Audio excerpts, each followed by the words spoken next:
Hey guys, wanted to film a quick little follow-up to something that I uploaded yesterday morning. I think we're finally reaching that point in human history where a lot of the bright minds that are still left are acquiring enough of the good information to actually form a solid basis for what they believe in and form an actual opinion on this matter. Because like I've mentioned many times, this is an ESP spiritual phenomenon that's actually happening beneath the surface. It's not ever spoken of really, because it pertains to so few people. It's not a relevant topic of conversation for most people. They're just still going through their routine, their cycle. They don't really want these cycles to pop and there be any life outside of them. They honestly want you all to awaken once it's too late, once there's far too many detrimental things that have been orchestrated in a very methodical way to take place to allow you to not have a life outside of this matrix. I always want to live to prove that it is possible. I've certainly more or less lived outside of the matrix for a while, and it's difficult thing to explain, but all the parameters that are in place for other people usually aren't for me. And it's because I live a different sort of life, to be honest. I own very little. I'm a minimalist, but at the same time, I'm free and clear. I sincerely believe that I and other sentient people like me are going to have moments in our lives that are a blessed thing amidst a cursed life.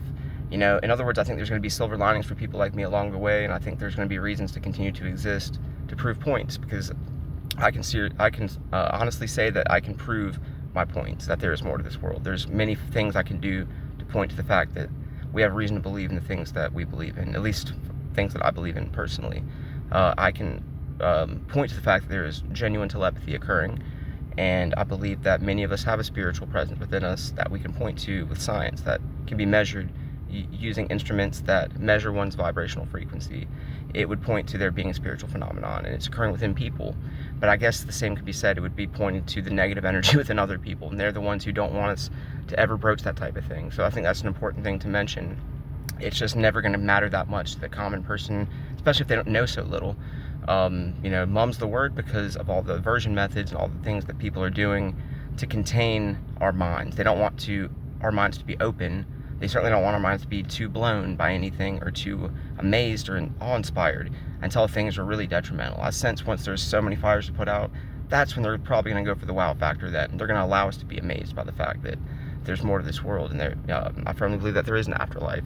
I can actually prove these sorts of things, and I would love for somebody to challenge me on this, but I feel as if mum's the word because they know that they can't, that I can actually point to this with real proof, and it's not just speculation, and it removes a good bit of plausible deniability. But I'll be honest, there's still always going to be plausible deniability with this because the world's so backwards and deranged and willfully stupid. People are going to act dumb. They portray dumb. They become dumb, basically. The longer that you portray dumb and you turn a blind eye to anything truthful or relevant that would enlighten you, then you are dumb. You just don't want to be held to a higher standard. Basically, you want to remain ignorant of the truth because then you'd be held to a higher standard. But we're going to start seeing things bleed over more and more, and it's going to become more hectic, and you're going to have to believe in something. So I would say do your due diligence, download Skewy, and just take a look around, absorb more, and just try to notice these little aversion methods that are implemented because they are real. They often try to limit my own mind, and I catch wind of it, like I sense and feel it, and I try my best to battle it. But the average person just simply won't be able to. They're more or less characters in this simulation, if you want to call it that. They're static. They're not going to change. They fall in line.